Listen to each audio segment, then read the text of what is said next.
Hey everyone! Welcome back to the channel. In today's video, I'll show you how to check an inventory in Tracmor quickly and easily. Let's get started. First, log into your Tracmor account.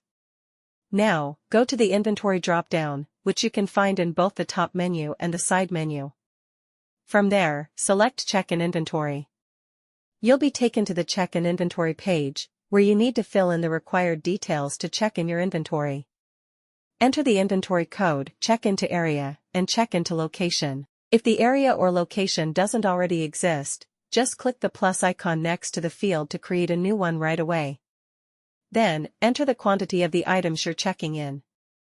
Next, choose Email Notification. Select Yes if you want to send a notification and make sure to enter the email address.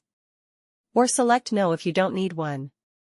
After that, set the transaction date by choosing the date. Once all the required fields are filled in, click on the blue plus icon to add the inventory to the check-in list.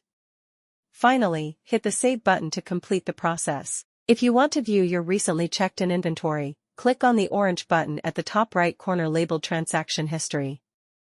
There, you'll see the check-in/checkout history, including your latest entry. And that's it. You've successfully checked an inventory using Tracmor.